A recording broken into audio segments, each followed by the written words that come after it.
Hello दोस्तों, कैसे हो आप सभी। आशा करती हूँ आप सभी स्वस्थ होंगे। मैं आप सभी का अपने चैनल हिंदी क्लासेस में बहुत बहुत स्वागत करती हूँ। तो भाई आप सभी को पता है हम हिंदी साहित्य की चैप्टर वाइज कर रहे हैं, काफी महत्वपूर्ण क्वेश्चनों की। ठीक है, एमसीक्यू और पीवाईक्यू है इसके अंदर। ठीक है, आज हम आलोचना विधा के ठीक है पीवाईक्यू करेंगे। अगर आपको क्लास अच्छी लगती है तो प्लीज क्लास को ज्यादा से ज्यादा शेयर करें, लाइक करें और कमेंट भी जरूर से जरूर करें, और चैनल को भी सब्सक्राइब जरूर से जरूर करें। तो क्वेश्चन रहेगा, निम्नलिखित समीक्षकों में से एक मार्क्सवादी समीक्षक है। ठीक है भाई, नीचे 4 समीक्षक दे रखे, उनमें से मार्क्सवादी समीक्षक बताना हमें कौन है। तो रामचंद्र शुक्ल जी है, नंदुलारे वाजपेयी है, रामविलास शर्मा या हजारी प्रसाद द्विवेदी है। तो भाई एक मार्क्सवादी समीक्षक है रामविलास शर्मा। सी आंसर अपना बिल्कुल सही रहेगा। आंसर सिर्फ बिल्कुल सही है।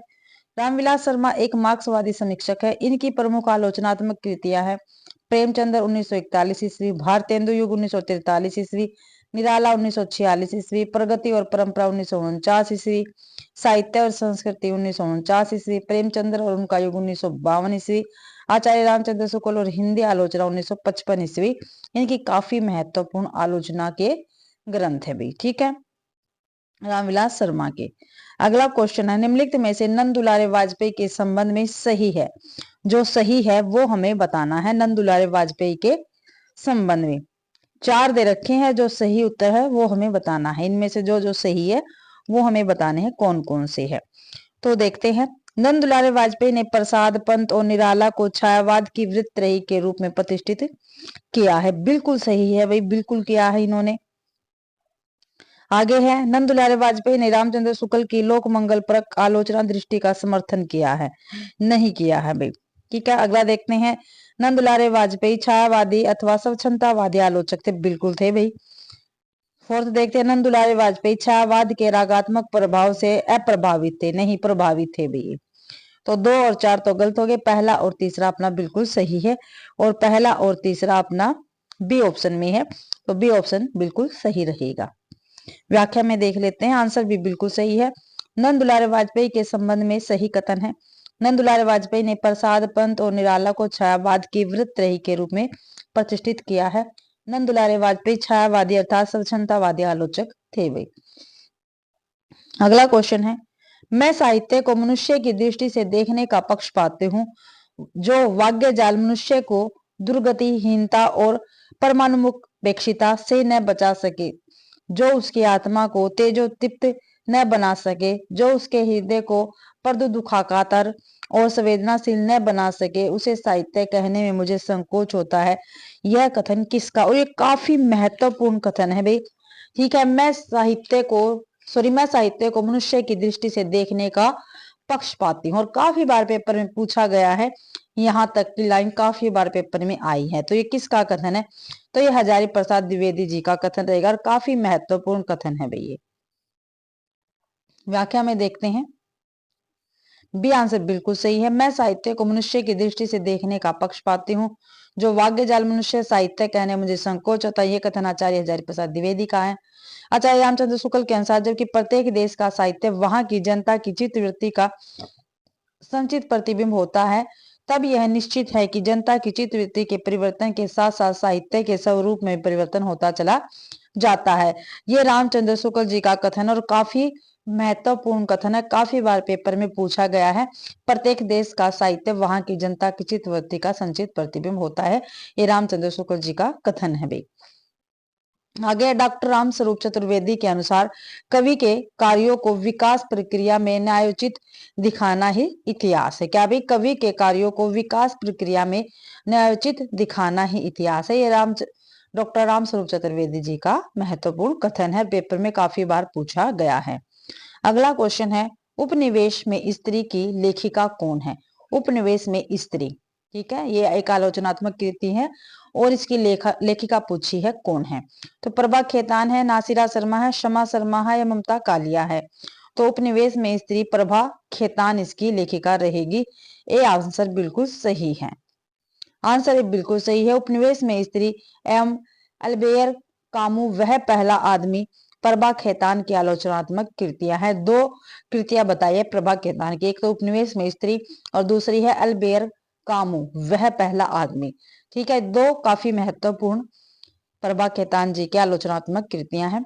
औरत के लिए औरत नासिरा शर्मा जी की कृति है, औरत के लिए औरत। ठीक है, और सती का समय स्थितत्ववादी विमर्श समाज और साहित्य शमा शर्मा की आलोचनात्मक कृतियां हैं।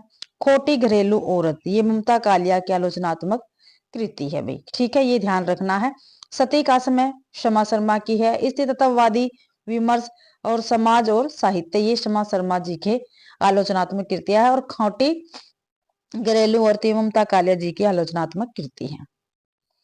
अगला क्वेश्चन है निराला की साहित्य साधना के लेखक कौन है? तो कौन है भाई, काफी महत्वपूर्ण रचना है, आलोचनात्मक कृति है, सॉरी। ठीक है, काफी बार पेपर में पूछी गई है, तो रामविलास शर्मा जी रहेंगे। ए आंसर बिल्कुल सही है। आंसर बिल्कुल सही है। निराला की साहित्य साधना 3 भाग 1969, 1972, 1976 के लेखक रामविलास शर्मा हैं।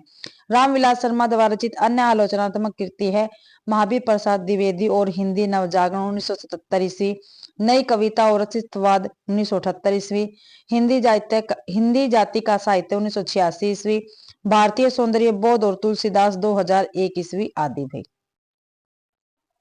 अगला क्वेश्चन है महिला रचनाकार की कृतियां अपनी संवेदनशीलता, तार्किकता और तेवर में बेहद पठनीय होते हुए भी आलोचनात्मक के ठंडेपन की शिकार है। उक्त कथन किसका है?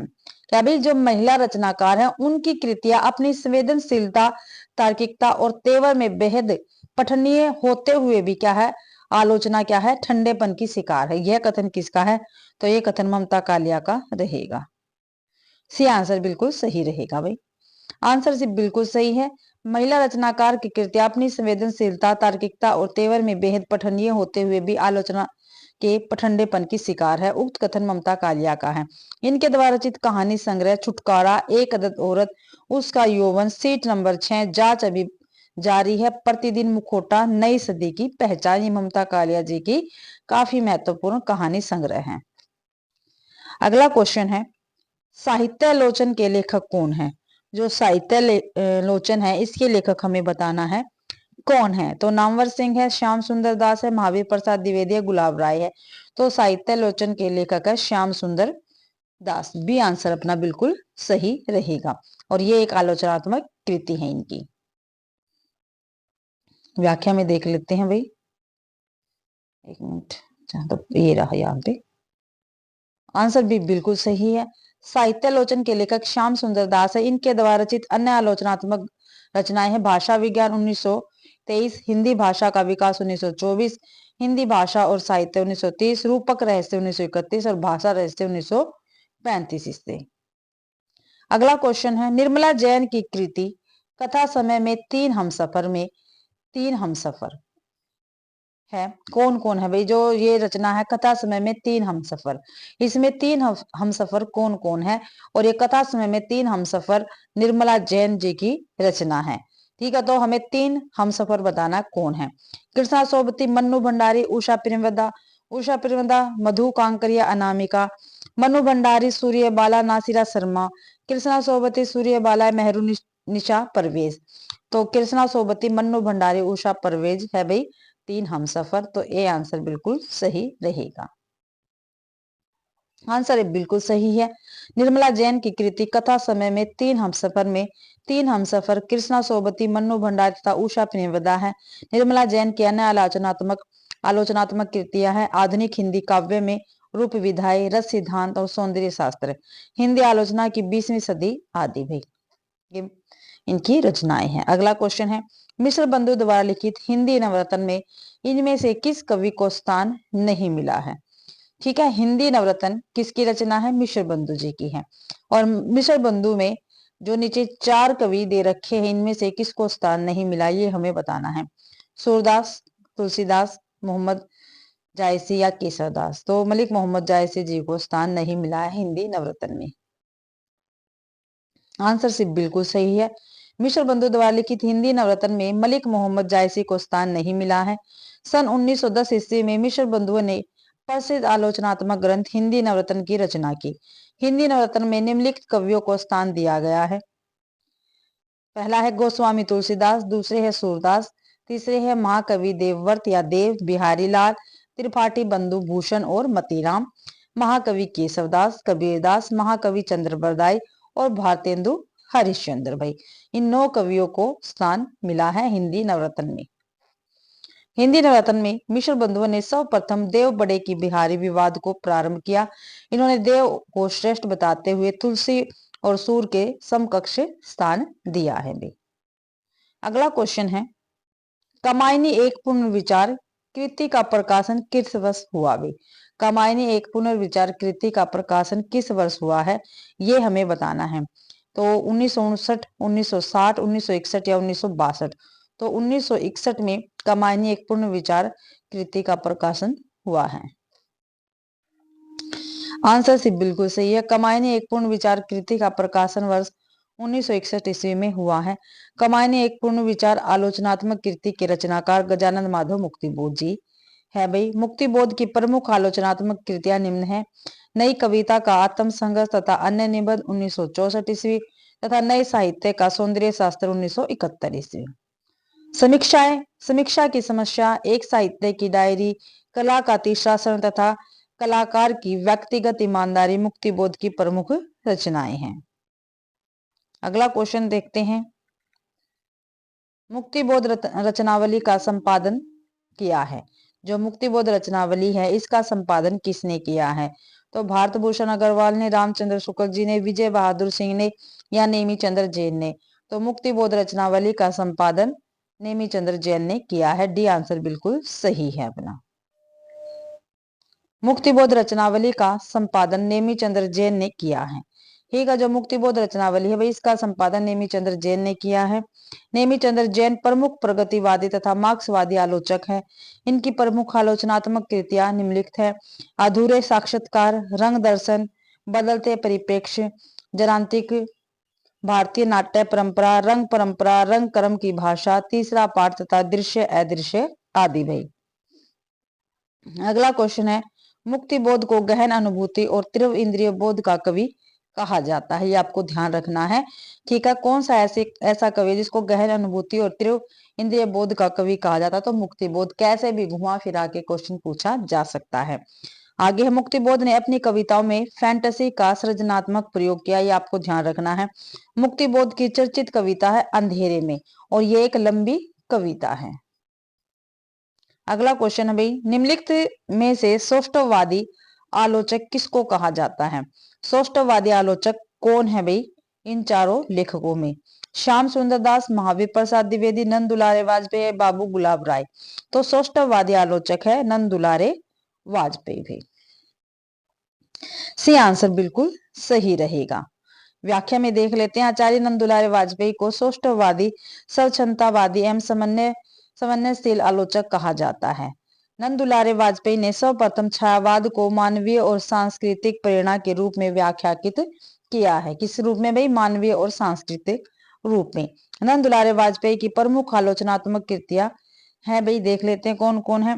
हिंदी साहित्य 20वीं शताब्दी 1942 में प्रकाशित, जयशंकर प्रसाद 1940 में, आधुनिक साहित्य 1950 में, महाकवि सूरदास 1952 में भाई, नई कविता 1973 में, रस सिद्धांत 1977 में, साहित्य का आधुनिक युग 1978 में, आधुनिक साहित्य सर्जन एवं समीक्षा 1978 में भाई, हिंदी में एकेडमिक आलोचना, अध्यापकीय आलोचना का सूत्रपात श्याम सुंदर दास ने किया है। ये आपको ध्यान रखना है। साहित्यालोचन, हिंदी भाषा का विकास, भाषा रहस्य, इनके आलोचनात्मक ग्रंथ है श्याम सुंदर दास जी के। महावीर प्रसाद द्विवेदी को हिंदी का प्रथम लोकवादी आचार्य माना जाता है। ये भी ध्यान देने योग्य बात है भाई, जो महावीर प्रसाद द्विवेदी है इनको हिंदी का प्रथम लोकवादी आचार्य माना जाता है। बाबू गुलाब राय शुक्ल युग के महत्वपूर्ण शास्त्रीय आलोचक है। ठीक है, जो बाबू गुलाब राय शुक्ल जी है ये शुक्ल युग के, ठीक है सॉरी, बाबू गुलाब राय शुक्ल युग के महत्वपूर्ण शास्त्रीय आलोचक हैं भाई। अगला क्वेश्चन है, कृति और कृतिकार को सुमेलित कीजिए। ठीक है, जो कृति और कृतिकार है, ठीक है, एक तरफ कृति दे रखी है और दूसरी तरफ कृतिकार दे रखे हैं, इनको हमें क्या करना, सुमेलित करना है। ठीक है, ये यहाँ पे आ जाएगा इतना, ठीक है, और इनको यहीं पे सुमेलित करते हैं। तो देखते हैं, और ये काफी महत्वपूर्ण क्वेश्चन है, काफी बार पेपर में पूछा गया है, घुमा फिरा के क्वेश्चन आता ही आता है। नई कविता के प्रतिमान और आलोचनात्मक कृतियां हैं चारों ये। नई कविता के प्रतिमान किसके हैं, तो लक्ष्मीकांत वर्मा की ये रचना रहेगी, नई कविता के प्रतिमान। तो का दो, कविता के नए प्रतिमान, ये नामवर सिंह की है। ठीक है, कविता के नए प्रतिमान किसके, नामवर सिंह की है।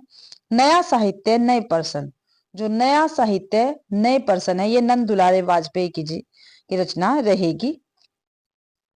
अगला क्वेश्चन है, नए साहित्य का सौंदर्य शास्त्र। नए साहित्य का सौंदर्य शास्त्र है गजानन माधव मुक्तिबोध की रचना। तो भाई 2 1 4 3, 2 1 4 3, 2 1 4 3, 2 1 4 3, डी ऑप्शन में, डी ऑप्शन बिल्कुल सही रहेगा अपना। व्याख्या में देख लेते हैं, कृति और कृतिकार दे रखे हैं। नई कविता के प्रतिमान है लक्ष्मीकांत वर्मा का, कविता के नए प्रतिमान है नामवर सिंह की रचना। नया साहित्य नए पर्सन है नंद दुलारे वाजपेयी का। नए साहित्य का सौंदर्य शास्त्र है गजानन माधव मुक्तिबोध भाई। अगला क्वेश्चन है, रंग दर्शन के रचनाकार कौन है। जो रंग दर्शन रचना है, इसके रचनाकार पूछा है कौन है भाई। मोहन राकेश, लक्ष्मी नारायण लाल, नेमी चंद्र जैन या जयदेव तनेजा। तो नेमी चंद्र जैन है रंग दर्शन के रचनाकार। सी आंसर अपना बिल्कुल सही रहेगा। व्याख्या में देखते हैं, रंग दर्शन के रचनाकार नेमी चंद्र जैन है। इनका जन्म 1919 ईस्वी तथा निधन 2005 ईस्वी में हुआ था। नेमी चंद्र जैन की प्रमुख कृतियां हैं रंग दर्शन, अधूरे साक्षात्कार, बदलते परिप्रेक्ष्य, रंग परंपरा, दृश्य अदृश्य, भारतीय नाट्य परंपरा आदि भाई। मोहन राकेश की प्रमुख कृतियां हैं अंधेरे बंद कमरे, अंतराल, आधे अधूरे और परिवेश। आगे है लक्ष्मी नारायण लाल की प्रमुख कृतियां हैं सूर्यमुख 1968 ईस्वी, अंधा कुआ 1955 ईस्वी, मादा कैक्टस 1959 ईस्वी, सुंदर रस 1960 ईस्वी भाई। जयदेव तनेजा की प्रमुख कृतियां हैं रंग करंप और मीडिया, आधुनिक भारतीय रंग परिदृश्य भाई। ये जयदेव तनेजा जी की रचनाएं रहेंगी। अगला क्वेश्चन है, असंगत हमें बताना है। देव और बिहारी, पदम सिंह शर्मा, बिहारी और देव, लाला भगवान दीन, कविवर बिहारी, जगन्नाथ दास रत्नाकर, बिहारी की वाग्यभूति विश्वनाथ प्रसाद। जो इसमें गलत है वो हमें बताना है। तो भाई देव और बिहारी ये पदम सिंह शर्मा जी की रचना नहीं है। देव और बिहारी पदम सिंह शर्मा जी की रचना नहीं है। ठीक है, तो ए आंसर बिल्कुल सही रहेगा। और बिहारी और देव लाला भगवान दीन के बिल्कुल सही है। कविवर बिहारी जगन्नाथ दास रत्नाकर के, बिहारी की वाग्यभूति ये विश्वनाथ प्रसाद मिश्र जी की रचना रहेगी।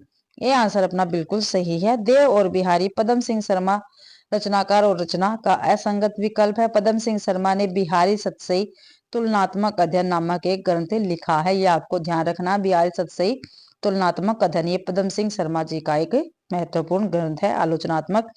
देव और बिहारी नामक पुस्तक पंडित कृष्ण बिहारी मिश्र ने लिखी है। किसने लिखी है भाई, पंडित कृष्ण बिहारी मिश्र ने लिखी है देव और बिहारी नामक पुस्तक। यह रचना देव और बिहारी में कौन अधिक श्रेष्ठ है, इस विवाद के संबंध में लिखी गई। बिहारी की वाग्यभूति विश्वनाथ प्रसाद मिश्र की प्रसिद्ध कृति है। रत्नाकर जी के द्वारा संपादित बिहारी रत्नाकर नामक टीका और कविवर बिहारी नामक आलोचनात्मक विवेचन विशेष रूप से में अवलोकनीय और प्रमाणिक है भाई। अगला क्वेश्चन है, प्रेमचंद्र को कबीर के बाद हिंदी का सबसे बड़ा व्यंग्यकार किसने माना है। ठीक है भाई, जो प्रेमचंद्र जी हैं इनको कबीर के बाद हिंदी का सबसे बड़ा व्यंग्यकार किसने माना है, ये हमें बताना है। तो किसने माना है, अमृतलाल नागर ने, रामविलास शर्मा ने, या हजारी प्रसाद द्विवेदी ने, भीषण साहनी जी ने। तो भाई प्रेमचंद्र को कबीर के बाद का हिंदी का सबसे बड़ा व्यंग्यकार रामविलास शर्मा जी ने माना है। बी आंसर अपना बिल्कुल सही रहेगा। व्याख्या में देख लेते हैं, आंसर भी बिल्कुल सही है। प्रेमचंद्र को कबीर के बाद हिंदी का सबसे बड़ा व्यंग्यकार रामविलास शर्मा ने ही माना है। रामविलास शर्मा की आलोचनात्मक कृतियां प्रेमचंद्र, प्रेमचंद्र और उनका युग, भारतेंदु युग, भारतेंदु हरिश्चंद्र, निराला, निराला की साहित्य साधना, 3 भाग में है, 1969, 1972, 1976 में। निराला की साहित्य साधना 2 भाग में है, 1972 ईस्वी में, और निराला की साहित्य साधना 3, ये 1976 ईस्वी में प्रकाशित है। नई कविता और अस्तित्ववाद, मार्क्सवाद और प्रगतिशील साहित्य भी इनकी आलोचनात्मक कृति है, रामविलास शर्मा जी की। अगला क्वेश्चन है, हिंदी के मार्क्सवादी समीक्षक हैं। हिंदी के मार्क्सवादी समीक्षक कौन है, ये हमें बताना है। तो रामचंद्र शुक्ल, नगेंद्र, रामवर सिंह, नंदुलारे वाजपेयी। तो डॉक्टर नामवर सिंह मार्क्सवादी समीक्षक के रूप में जाने जाते हैं। सी आंसर अपना बिल्कुल सही है। डॉक्टर नामवर सिंह हिंदी के मार्क्सवादी समीक्षक है। इनकी आलोचनाएं हिंदी के विकास में अपभ्रंश का योग 1952, छायावाद 1955, इतिहास और आलोचना 1957 ईस्वी, आधुनिक साहित्य की प्रवृत्ति 1962 ईस्वी, कहानी नई कहानी 1965 ईस्वी आदि है। आगे देखते हैं। डॉक्टर नगेंद्र को तथा रामचंद्र शुक्ल को रसवादी आलोचक माना जाता है। भाई ध्यान रखना, रसवादी आलोचक माना जाता है रामचंद्र शुक्ल जी को, डॉक्टर नगेंद्र को। डॉक्टर नगेंद्र की आलोचना में भारतीय और पाश्चात्य का समन्वय मिलता है। नंदुलारे वाजपेयी को समन्वयशील, स्वच्छंदतावादी एवं सौष्ठववादी आलोचक के रूप में जाना जाता है, नंदुलारे वाजपेयी जी को। अगला क्वेश्चन है, प्रसंग गर्भत्व इनके गद्य की निजी विशेषता है। इनकी भाषा सरल और व्यंजनापूर्ण है, बीच बीच में हास्य और व्यंग्य भी है। यह कथन किसके प्रति है? ठीक है, प्रसंग गर्भत्व इनके गद्य की निजी विशेषता है। इनकी भाषा सरल और व्यंजनापूर्ण है, बीच बीच में हास्य और व्यंग्य भी है। यह कथन किसके प्रति है? तो ये चंद्रदास शर्मा गुलेरी जी के प्रति है भाई। आंसर भी बिल्कुल सही है। प्रसंग गर्भत्व इनके गद्य की निजी विशेषता है। इनकी भाषा सरल और व्यंजनापूर्ण है, बीच बीच में हास्य और व्यंग्य भी है। उक्त कथन चंद्रदास शर्मा गुलेरी के विषय में आचार्य रामचंद्र शुक्ल का है। शुक्ल जी का प्रमुख ग्रंथ हिंदी साहित्य का इतिहास, जो 1929 ईस्वी में प्रकाशित हुआ था। अगला क्वेश्चन है, उनकी आलोचना भी प्रमुख विशेषता है, उनकी अनाविल दृष्टि और निर्मल विवेचन। यह कथन किस आलोचक के प्रति है? क्या भाई उनकी आलोचना की प्रमुख विशेषता है उनकी अनाविल दृष्टि और निर्मल विवेचन। यह कथन कौन से आलोचक के प्रति है? तो रामचंद्र शुक्ल, विश्वनाथ प्रसाद मिश्र, महावीर प्रसाद द्विवेदी या नामवर सिंह। तो अपना बी आंसर बिल्कुल सही रहेगा, विश्वनाथ प्रसाद मिश्र के विषय में रहेगी। बी आंसर बिल्कुल सही है। आंसर भी बिल्कुल सही है। उनकी आलोचना की प्रमुख विशेषता है उनकी अनाविल दृष्टि और निर्मल विवेचन। उक्त कथन आलोचक विश्वनाथ प्रसाद मिश्र के प्रति बच्चन सिंह ने हिंदी साहित्य का दूसरा इतिहास में लिखा है। ठीक है, बच्चन सिंह का ग्रंथ है हिंदी साहित्य का दूसरा इतिहास, और उसमें इन्होंने लिखा है भाई विश्वनाथ प्रसाद मिश्र के लिए। ये आगे, क्रांतिकारी कवि निराला साहित्य का समाजशास्त्र आलोचना है। कई चेहरों के बाद कहानी संग्रह है। लहरें और कगार, पांचाली, कुंती उपन्यास बच्चन सिंह की प्रमुख रचनाएं हैं। ये आपको ध्यान रखना है भाई। आगे देखते हैं क्वेश्चन। अगला क्वेश्चन है, कबीर और तुलसी भाषा में एक मिशन के तहत लिख रहे थे। यह कथन किसका है? क्या भाई कबीर और तुलसी भाषा में एक मिशन के तहत लिख रहे थे, कथन किसका है? रामचंद्र शुक्ल जी का, हजारी प्रसाद द्विवेदी का, रामविलास शर्मा का, बच्चन सिंह का। कबीर और तुलसी भाषा में एक मिशन के तहत लिख रहे थे, ये हजारी प्रसाद द्विवेदी जी, सॉरी बच्चन सिंह का कथन है। सॉरी भाई, बच्चन सिंह का कथन रहेगा। ये डी आंसर अपना बिल्कुल सही है। कबीर और तुलसी भाषा में एक मिशन के तहत लिख रहे थे, उक्त कथन बच्चन सिंह जी का है। गोस्वामी तुलसीदास और कबीर के संदर्भ में विद्वानों के कथन। आचार्य शुक्ल जी का कथन देख रहे थे, गोस्वामी के प्रादुर्भाव को हिंदी काव्य के क्षेत्र में एक चमत्कार समझना चाहिए। ठीक है, तुलसीदास जी के विषय में है ये कथन आचार्य रामचंद्र शुक्ल जी का। बच्चन सिंह का है, कबीर का सौंदर्य बोध अपारंपरिक और यथार्थवादी है, अतः उनके लिए पृथक सौंदर्य शास्त्र का निर्माण करना पड़ेगा। आगे डॉक्टर श्याम सुंदर दास, इनका कथन है, रहस्यवादी कवियों में कबीर का आसन सबसे ऊंचा है, शुद्ध रहस्यवाद केवल उन्हीं का है। ये कथन किसका? डॉक्टर श्याम सुंदर दास का रहेगा। आगे डॉक्टर हजारी प्रसाद द्विवेदी, इनका कथन है, आज तक हिंदी में ऐसा जबरदस्त व्यंग्य लेखक नहीं हुआ है। अगला क्वेश्चन देख लेते हैं। आज के व्यापक सामाजिक संबंधों के संदर्भ में जीने वाले व्यक्ति के माध्यम से ही मुक्ति बोध ने अंधेरे में कविता में असीमता की खोज को नाटकीय रूप दिया है। यह कथन किस लेखक का है? ये किस आलोचक का कथन रहेगा? तो ये नामवर सिंह का कथन है। ए ऑप्शन अपना बिल्कुल सही है। आंसर ए बिल्कुल सही है। उपयुक्त कथन डॉक्टर नामवर सिंह जी का है।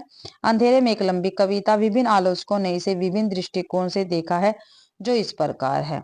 रामविलास शर्मा ने इसे अपराध भावना का अनुसंधान तथा अरक्षित जीवन की कविता कहा है। रामस्वरूप चतुर्वेदी ने अंधेरे में एक लंबे खंडों में कवि की समस्या है, समाज के उत्थान पतन और आंदोलन के बीच अपनी रचना के प्रेरकों तत्वों का अभिज्ञान, रचना कैसे बाहर से अंदर आती है और फिर कैसे बाहर दूर दूर तक परिव्याप्त हो जाती है। इंदर मदान ने इसे आत्म संशोधन का अनुसंधान कहा है। ठीक है, अंधेरे में जो इनकी रचना है उसके विषय में ये कथन है। अगला क्वेश्चन है, आज का हिंदी निबंध साहित्य अधिकांश में आलोचना की ओर दौड़ा जा रहा है। आजकल आचार्य तत्व की चाह रीतिकाल से भी कुछ बड़ी चढ़ी है। यह कथन किसका है? क्या भी आज का हिंदी निबंध साहित्य अधिकांश में आलोचना की ओर दौड़ा जा रहा है। आजकल आचार्य तत्व की चाह रीतिकाल से भी कुछ बड़ी चढ़ी है। यह कथन किसका है? तो ये कथन किसका है? तो ये कथन भाई नंद किशोर नवल, बाबू गुलाब राय या मुक्तिबोध या मलयज। तो ये बाबू गुलाब राय जी का कथन रहेगा। बी आंसर अपना बिल्कुल सही है। हिंदी निबंध साहित्य की वर्तमान स्थिति को लक्ष्य करते हुए बाबू गुलाब राय ने उपयुक्त कथन को कहा है, जबकि नंद किशोर नवल मुक्तिबोध मार्क्सवादी या प्रगतिवादी आलोचक के रूप में प्रसिद्ध है तथा मलयज मूलतः कवि हैं। इनके आलोचनात्मक निबंधों के दो संग्रह हैं, कविता से साक्षात्कार 1979 में एवं संवाद और एकालाप 1984 ईस्वी में प्रकाशित है। भाई इनकी रचनाएं मलयज जी की। अगला क्वेश्चन है, सूर्यकांत त्रिपाठी निराला के बारे में रामचंद्र शुक्ल जी क्या स्थापनाएं हैं? ठीक है, रामचंद्र शुक्ल जी की सूर्यकांत त्रिपाठी निराला के बारे में क्या स्थापनाएं हैं, ये हमें बतानी है। ठीक है, देख लेते हैं। निराला जी बहु वस्तु स्पर्शनी प्रतिभा थी। ठीक है, बिल्कुल है भाई, निराला जी में भाई बहु वस्तु स्पर्शनी प्रतिभा है, बिल्कुल सही है। ये रामचंद्र शुक्ल जी ने कहा है निराला जी के विषय में।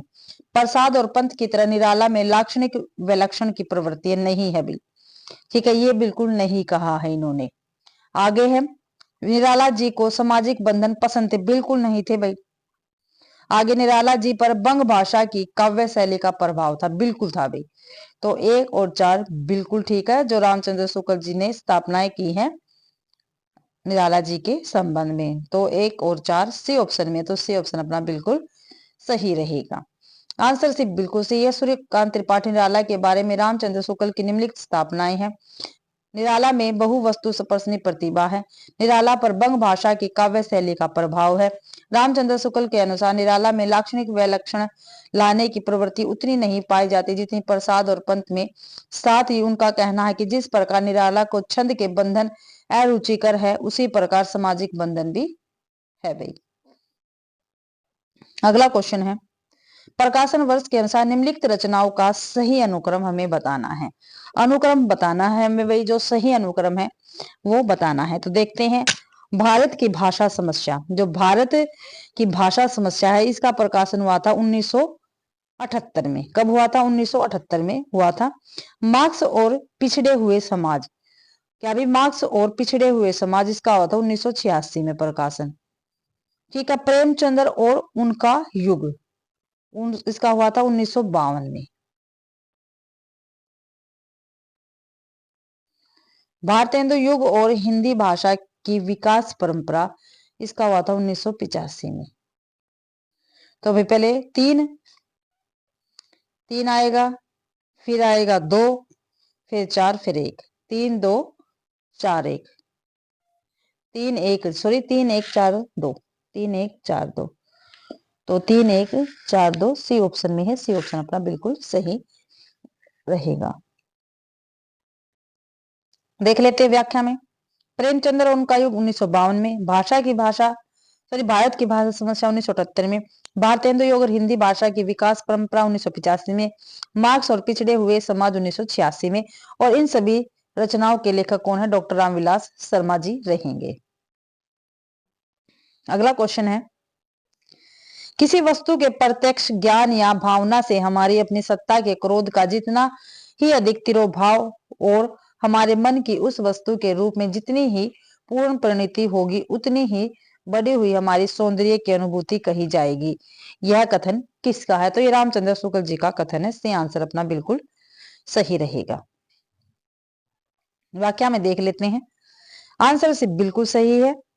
किसी वस्तु के प्रत्यक्ष ज्ञान या भावना से हमारी अपनी सत्ता के क्रोध का जितना ही अधिक तिरोभाव और हमारे मन की उस वस्तु के रूप में जितनी ही पूर्ण परिणति होगी, उतनी ही बढ़ी हुई हमारी सौंदर्य की अनुभूति कही जाएगी। यह कथन आचार्य रामचंद्र शुक्ल का है।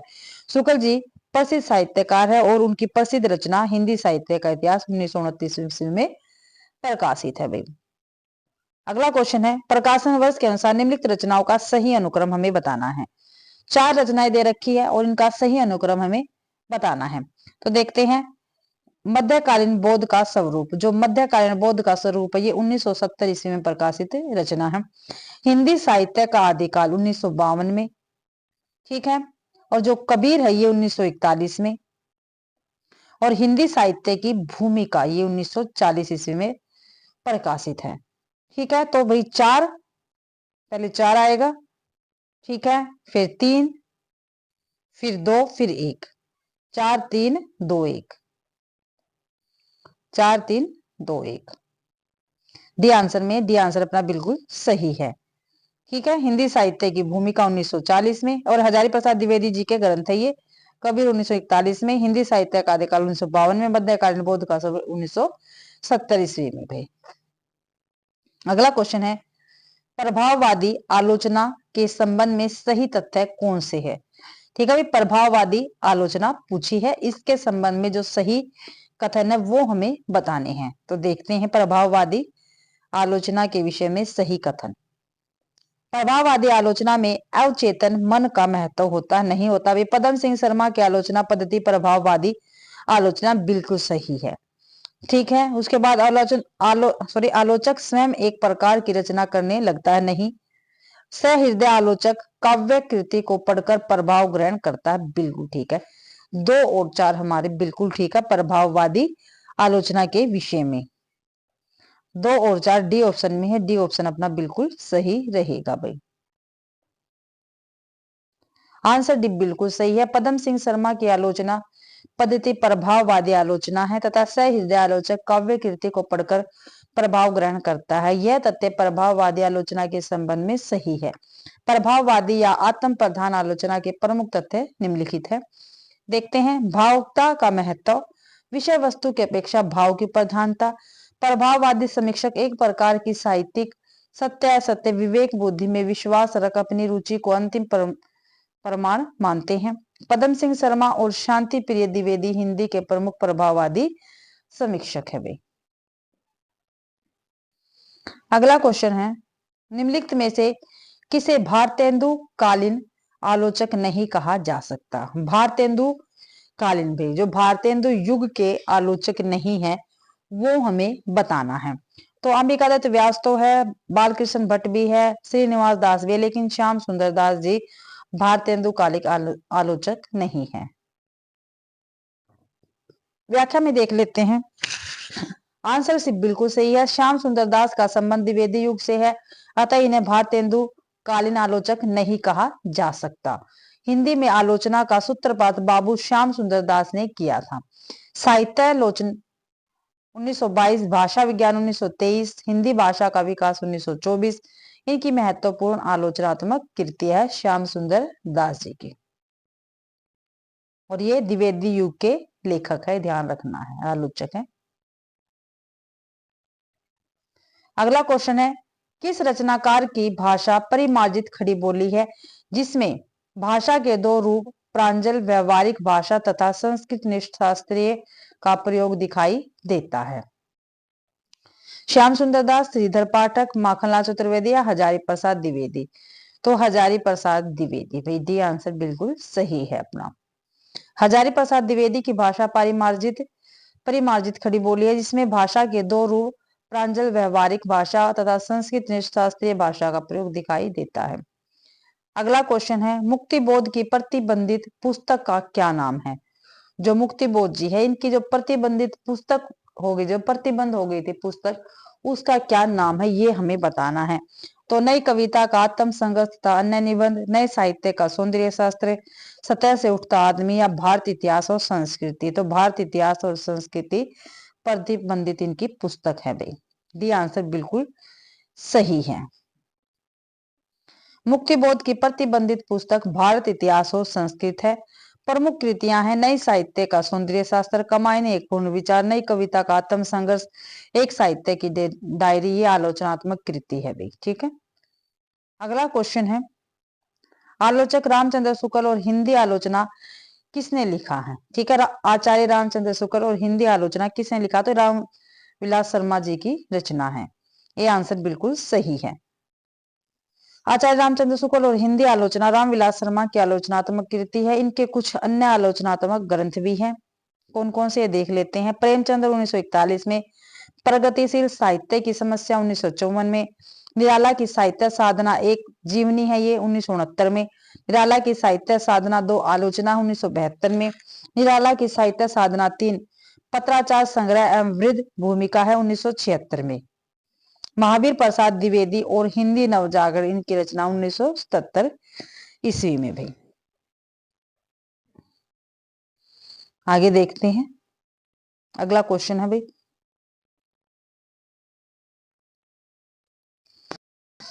आगे क्वेश्चन है, किस रचनाकार ने अपना प्रथम आलोचनात्मक लेख निराला जी की कविता लिखा जो चर्चित पत्रिका चांद में प्रकाशित हुआ?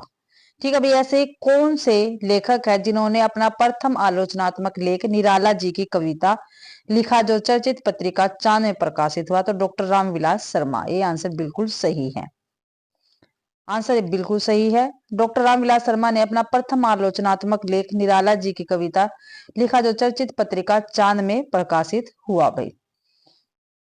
आगे देख लेते हैं, रामविलास शर्मा की प्रमुख आलोचनात्मक कृतियां प्रेमचंद्र 1941, भारतेंदु युग 1943, निराला 1949, प्रगति और परंपरा 1949, साहित्य और संस्कृति 1949, प्रेमचंद्र उनका युग 1952, प्रगतिशील साहित्य की समस्या 1954, निराला की साहित्य साधना 3 भाग में 1969, 1972, 1976, नई कविता और अस्तित्ववाद 1978, भारतीय सौंदर्य बोध और तुलसीदास 2001 आदि महत्वपूर्ण रचना है निराला जी रामविलास शर्मा की। तो डॉक्टर रामविलास शर्मा की आलोचना को धवासात्मक आलोचना कहा जाता है। धवासात्मक आलोचना कहा जाता है रामविलास शर्मा की आलोचना को। रामविलास शर्मा एक मार्क्सवादी आलोचक है। आचार्य रामचंद्र शुक्ल के बाद डॉक्टर रामविलास शर्मा एक ऐसे आलोचक के रूप में स्थापित होते हैं जो भाषा, साहित्य और समाज को एक साथ रखकर मूल्यांकन करते हैं भाई। अगला क्वेश्चन है, भारतीय साहित्य के इतिहास की समस्या रचना किसने लिखा है? भारतीय साहित्य के इतिहास की समस्या रामविलास शर्मा ने लिखा, हमने ऊपर भी देखा है। तो डी आंसर अपना बिल्कुल सही रहेगा। आंसर डी बिल्कुल सही है। भारतीय साहित्य के इतिहास की समस्या 1986 डॉक्टर रामविलास शर्मा की आलोचनात्मक कृति है। रामविलास शर्मा प्रमुख मार्क्सवादी आलोचक है। इनकी आलोचना को दवसात्मक आलोचना कहा जाता है। प्रगति और परंपरा 1949 ईस्वी, प्रगतिशील साहित्य की समस्या 1954 ईस्वी, आस्था और सौंदर्य 1961 तथा परंपरा का मूल्यांकन 1981 ईस्वी इनकी प्रमुख कृतियां हैं। अगला क्वेश्चन है, ज्ञान राशि के संचित कोश ही का नाम साहित्य है। क्या भाई, ज्ञान राशि के संचित कोश का ही नाम साहित्य है? ये किसका कथन है? भारतेंदु हरिश्चंद्र का, आचार्य रामचंद्र शुक्ल का, बालकृष्ण भट्ट का या महावीर प्रसाद द्विवेदी का? तो ज्ञान राशि के संचित कोश का ही नाम साहित्य है, ये कथन महावीर प्रसाद द्विवेदी जी का रहेगा। डी आंसर अपना बिल्कुल सही है। तो डी आंसर अपना बिल्कुल सही है। साहित्य की महत्ता निबंध में आचार्य महावीर प्रसाद द्विवेदी ने लिखा, ज्ञान राशि के संचित कोश का ही नाम साहित्य है। ठीक है, कौन से निबंध में? साहित्य की महत्ता में। सब तरह के भाव को प्रकट करने की योग्यता रखने वाली और निर्दोष होने पर भी यदि कोई भाषा अपना निज का साहित्य नहीं रखती तो वह रूपवती भिखारण की तरह कदापि आदरणीय नहीं हो सकती। भारतेंदु के संबंध में डॉक्टर रामविलास सॉरी, रामस्वरूप चतुर्वेदी ने लिखा है। कविता में उनका संस्कार है और गद्य में क्या है, विचार है। ठीक है, ये रामस्वरूप चतुर्वेदी जी ने लिखा भारतेंदु हरिश्चंद्र जी के विषय में, ये आपको ध्यान रखना है। आचार्य रामचंद्र शुक्ल के निबंध के विषय में, यदि गद्य कवियों या लेखकों की कसौटी है तो निबंध गद्य की कसौटी है। भाषा की पूर्ण शक्ति का विकास निबंधों में ही सबसे अधिक संभव है।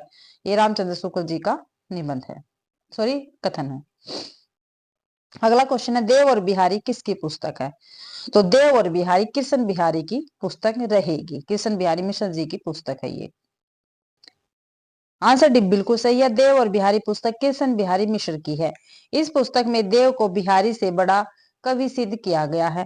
लाला भगवान दी ने बिहारी और देव नाम से आलोचनात्मक पुस्तक लिखी, जिसमें बिहारी को देव से बड़ा कवि माना गया है भाई। अगला क्वेश्चन है, निम्न में से किस लेखक को आलोचना के क्षेत्र में सम्राट माना जाता है? ठीक है, इसमें से ऐसा कौन सा लेखक है जिसको आलोचना के क्षेत्र में सम्राट माना जाता है? तो रामचंद्र शुक्ल जी रहेंगे। ये आंसर बिल्कुल सही है। ये आंसर बिल्कुल सही है। हिंदी आलोचना का विकास भारतेंदु युग से हुआ, जबकि विशुद्ध आलोचना की शुरुआत शुक्ल युग से ही मानी जाती है। गुण दोष के कथन से आगे बढ़कर कवियों की विशेषताओं और अंत प्रवृत्ति की छानबीन की और ध्यान सबसे पहले शुक्ल जी ने दिया। नलिन विलोचन शर्मा लिखते हैं, शुक्ल जी से बड़ा समीक्षक संभवतः उस युग में किसी भी भारतीय भाषा में नहीं था। अगला क्वेश्चन है, विद्यापति की कविता का स्थापत्य श्रृंगारिक है, उसे आध्यात्मिक कहना, खजुराहो के मंदिर को आध्यात्मिक कहना। पंक्तियों के लेखक कौन है? तो बच्चन सिंह रहेंगे। और काफी महत्वपूर्ण पंक्तियां हैं भैया।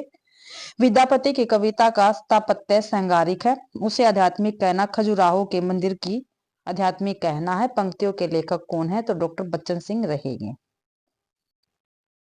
तो भाई आंसर है बिल्कुल सही है अपना। व्याख्या में देखते हैं, विद्यापति की कविता का स्थापत्य श्रृंगारिक है, उसे आध्यात्मिक कहना, खजुराहो के मंदिरों को आध्यात्मिक कहना है। उक्त पंक्तियों के लेखक डॉक्टर बच्चन सिंह हैं। इन्होंने विद्यापति को जातीय कवि भी कहा है। ठीक है, जो बच्चन सिंह है उन्होंने विद्यापति को जातीय कवि का आपको ध्यान रखना है। इनके द्वारा लिखित प्रमुख ग्रंथ है आधुनिक हिंदी साहित्य का इतिहास तथा हिंदी साहित्य का दूसरा इतिहास। काफी महत्वपूर्ण ग्रंथ है बच्चन सिंह के भी। अगला क्वेश्चन है, इसमें कोई संदेह नहीं कि कबीर को राम नाम रामानंद से प्राप्त हुआ, पर आगे चलकर कबीर के राम रामानंद के राम से भिन्न हो गए। किसका कथन है? तो रामचंद्र शुक्ल जी का कथन है। काफी महत्वपूर्ण कथन है और काफी बार पेपर में पूछा गया है, ये आपको ध्यान रखना है भाई। व्याख्या में देख लेते हैं, आंसर भी बिल्कुल सही है। इसमें कोई संदेह नहीं कि कबीर को राम नाम रामानंद से प्राप्त हुआ, पर आगे चलकर कबीर के राम रामानंद के राम से भिन्न हो गए। यह कथन आचार्य रामचंद्र शुक्ल का है। रामचंद्र ने कबीर दास की भाषा को सद्दुकड़ी कहा है, जबकि हजारी प्रसाद द्विवेदी ने कबीर को वाणी का डिक्टेटर कहा है। और काफी बार ये क्वेश्चन पेपर में पूछे गए हैं, तो प्लीज आप इनको अच्छी प्रकार से याद जरूर से जरूर कर लेना, या कहीं पर आप नोट कर लेना। जब आपका पेपर हो तो रिविजन हो जाएगी अच्छी प्रकार से। छायावाद पुस्तक के लेखक कौन है? तो छायावाद पुस्तक के लेखक नामवर सिंह रहेंगे। कौन है भाई? नामवर सिंह रहेंगे। आंसर से बिल्कुल ठीक है। छायावाद 1955 ईस्वी आलोचनात्मक पुस्तक के लेखक नामवर सिंह है। इनके द्वारा लिखित अन्य आलोचनात्मक ग्रंथ है हिंदी के विकास में अपभ्रंश का योग 1952 ईस्वी, इतिहास और आलोचना 1957 ईस्वी, कहानी नई कहानी 1965 ईस्वी, कविता के नए प्रतिमान 1968 ईस्वी, दूसरी परंपरा की खोज 1982 ईस्वी, वाद विवाद संवाद 1969 ईस्वी, आलोचक के मुख से 2005 ईस्वी आदि थे। आगे डॉक्टर नगेंद्र ने छायावाद के संबंध में कहा है, तो क्या कहा है? छायावाद उस राष्ट्रीय जागरण की काव्यात्मक अभिव्यक्ति है जो एक और पुरानी रूढ़ियों से मुक्ति चाहता है और दूसरी ओर विदेशी पराधीनता से भी। अगला क्वेश्चन है, नई समीक्षा के केंद्र में कौन है? तो कौन है भाई? कृतिकार, कृति, समाज या युगीन परिस्थितियां। तो नई समीक्षा के केंद्र में कृति है। बी आंसर बिल्कुल ठीक रहेगा। नई समीक्षा के केंद्र में कृति है। नई समीक्षा आधुनिक भावबोध से संपृक्त होती है।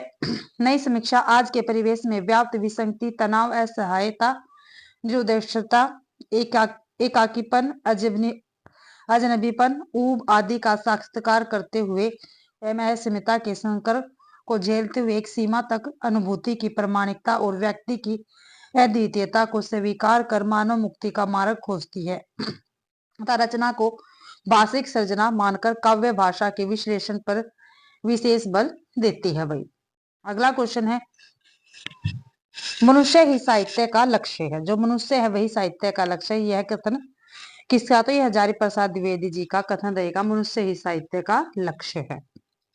बी आंसर बिल्कुल ठीक है। कथन और आलोचक देख लेते हैं हम। मनुष्य ही साहित्य का लक्ष्य है, ये हजारी प्रसाद द्विवेदी जी का कथन है। हमें अपनी दृष्टि से दूसरे देशों के साहित्य को देखना होगा, दूसरे देशों की दृष्टि से अपने साहित्य को नहीं। ये आचार्य रामचंद्र शुक्ल जी का काफी महत्वपूर्ण कथन है। आगे है, चरम व्यक्तिवाद ही प्रयोगवाद है का केंद्र बिंदु है। क्या भी चरम व्यक्तिवाद ही प्रयोगवाद का केंद्र बिंदु है? ये नामवर सिंह का कथन है। क्या भाई चरम व्यक्तिवाद ही प्रयोगवाद का केंद्र बिंदु है। अगला क्वेश्चन आगे है, भक्ति आंदोलन एक जातीय और जनवादी आंदोलन है। रामविलास शर्मा का कथन और काफी महत्वपूर्ण कथन, काफी बार पेपर में पूछा गया है। भाई भक्ति आंदोलन एक जातीय और जनवादी आंदोलन है। अगला क्वेश्चन, निम्नलिखित में से किस विद्वान ने कहा है कि मनोवैज्ञानिक तथ्य के अनुसार हार की मनोवृत्ति में दो बातें संभव है, या तो अपनी आध्यात्मिक श्रेष्ठता दिखाना या भोग विलास में पड़कर हरि को भूल जाना। भक्ति काल में लोगों में प्रथम प्रकार की प्रवृत्ति पाई गई है। तो ये कथन किसका है? तो डॉक्टर बाबू गुलाब राय का कथन रहेगा। सी आंसर बिल्कुल ठीक है। भक्ति कालीन प्रवृत्ति के उद्भव के संदर्भ में उक्त कथन बाबू गुलाब राय जी का है। भक्ति युग के आविर्भाव के संदर्भ में रामचंद्र शुक्ल लिखते हैं, राजनीतिक उलटफेर के पीछे हिंदू जन समुदाय पर बहुत दिनों तक उदासी छाई रही। अपने पौरुष से हताश जाति के लिए भगवान की शक्ति और करुणा की ओर ध्यान ले जाने के अतिरिक्त दूसरा मार्ग ही क्या था? आचार्य हजारी प्रसाद द्विवेदी ने लिखा है, यह बात अत्यंत उपास्यास्पद है कि जब मुसलमान उत्तर भारत के मंदिर तोड़ रहे थे तो मुसलमानों के अत्याचार से यदि भक्ति की भावधारा को उमड़ना था तो पहले उसे सिंध में और फिर उसे उत्तर भारत में प्रकट होना चाहिए था, पर हुई दक्षिण में। अगला क्वेश्चन है भाई, साहित्य मनुष्य के अंतर को उछलित आनंद है जो उसके अंदर में अटाए नहीं अट सका था। साहित्य का मूल यही आनंद का अतिरेक है। उछलित आनंद के अतिरिक्त से उद्भूत सृष्टि ही सच्चा साहित्य है। ये साहित्य संबंधी अवधारणा किसकी है? तो किसकी है भाई ये? तो आचार्य हजारी प्रसाद द्विवेदी जी की रहेगी भाई ये। डी आंसर बिल्कुल सही है। आंसर डी बिल्कुल सही है। साहित्य संबंधी उपयुक्त अवधारणा आचार्य हजारी प्रसाद द्विवेदी की है। आचार्य हजारी प्रसाद द्विवेदी ऐतिहासिक सांस्कृतिक चेतना संपन्न मानवतावादी आलोचक है। द्विवेदी जी को चिन्हमुखी मानवता के अन्वेषण के रूप में जाना जाता है भाई। आचार्य हजारी प्रसाद द्विवेदी जी की प्रमुख आलोचनात्मक कृतियां हैं, सुर साहित्य 1930 ईस्वी, हिंदी साहित्य की भूमिका 1940, हिंदी साहित्य का आदिकाल 1952, कबीर 1941 आदि। आचार्य शुक्ल ने आलोचना के क्षेत्र में विरोधों का सामंजस्य सिद्धांत का प्रवर्तन किया है। ध्यान रखने योग्य बात है, विरोधों का सामंजस्य। ठीक है, इस सिद्धांत का प्रवर्तन किसने किया? तो रामचंद्र शुक्ल जी ने किया है भाई। आगे देखते हैं व्याख्या में ही, और ये व्याख्या में से क्वेश्चन बनते हैं, इसलिए मैं आपको व्याख्या करवाती हूँ, नहीं तो मैं सीधे क्वेश्चन ही करवा देती आपको। आचार्य शुक्ल की प्रथम सैद्धांतिक आलोचना काव्य में रहस्यवाद 1929 ईस्वी निबंध को माना जाता है। आचार्य शुक्ल का सर्वप्रथम ग्रंथ हिंदी साहित्य का इतिहास 1929 ईस्वी में प्रकाशित है। नंद दुलारे वाजपेयी को समन्वयशील स्वच्छंदतावादी एवं सौष्ठववादी आलोचक माना जाता है। नंद दुलारे वाजपेयी ने सर्वप्रथम छायावाद को मानवीय और सांस्कृतिक प्रेरणा के रूप में व्याख्यायित किया है भाई। आगे डॉक्टर नगेंद्र को रसवादी आलोचक माना जाता है। इनकी आलोचना में भारतीय और पाश्चात्य का समन्वय मिलता है। इनके प्रमुख आलोचनात्मक ग्रंथ है साकेत, एक अध्ययन, रीति काव्य की भूमिका, हिंदी साहित्य की प्रवृत्तियां, भारतीय सौंदर्य शास्त्र की भूमिका, रस सिद्धांत, साहित्य का समाजशास्त्र आदि थे। अगला क्वेश्चन है, अंतःकरण की वृत्तियों के चित्र का नाम कविता है। कहकर कविता की परिभाषा देने वाले आचार्य कौन है? तो महावीर प्रसाद द्विवेदी जी रहेंगे। अंतःकरण की वृत्तियों के चित्र का नाम ही कविता है। ये किसका कथन है? ये महावीर प्रसाद द्विवेदी जी का कथन है भाई। व्याख्या ध्यान से देखना, काफी महत्वपूर्ण व्याख्या, काफी बार पेपर में इसमें से क्वेश्चन बनते हैं। आंसर भी बिल्कुल ठीक है। अंतःकरण की वृत्तियों के चित्र का नाम कविता है। कविता की यह परिभाषा आचार्य महावीर प्रसाद द्विवेदी ने दी है। आचार्य महावीर प्रसाद द्विवेदी को हिंदी का प्रथम लोकवादी आचार्य माना जाता है। महावीर प्रसाद द्विवेदी का जन्म 1864 ईस्वी में और मृत्यु 1929 ईस्वी में हुई रायबरेली के दौलतपुर गांव में हुआ था। इनका जन्म भाई रायबरेली के दौलतपुर गांव में हुआ था। महावीर प्रसाद द्विवेदी के अनुदित व मौलिक लगभग 80 ग्रंथ माने जाते हैं। इनकी प्रमुख कृतियां हैं काव्य मंजूषा, सुमन, कान्य कुब्ज अबला, विलाप, देवी स्तुतिस्तक, वो नरक ठिकाना नाही आदि। महावीर प्रसाद द्विवेदी ने लिखा है, कविता का विषय मनोरंजन एवं उपदेश जनक होना चाहिए। जो कविता है इसका विषय भाई मनोरंजन एवं उपदेश जनक होना चाहिए। यमुना के किनारे केली कौतूहल का अद्भुत वर्णन बहुत हो चुका। न परिकियाओं पर प्रबंध लिखने की अब कोई आवश्यकता है और न सविकियाओं के गतागत की पहली बुझाने की। चींटी से लेकर हाथी पर्यंत, भिक्षुक से लेकर राजा पर्यंत, मनुष्य बिंदु से लेकर समुद्र पर्यंत, जल अनंत, आकाश अनंत, पृथ्वी अनंत, पर्वत सभी पर कविताएं हो सकती है। ये कथन किसका? महावीर प्रसाद द्विवेदी जी का कथन है भाई। आगे है, आचार्य महावीर प्रसाद द्विवेदी ने साहित्य को ज्ञान राशि का संचित कोष माना है। आधुनिक युग के हिंदी आचार्यों व कवियों ने निम्नलिखित काव्य लक्षण लिखे हैं। जिस प्रकार आत्मा की मुक्तावस्था ज्ञान दशा कहलाती है, उसी प्रकार हृदय की यह मुक्त अवस्था रस दशा कहलाती है।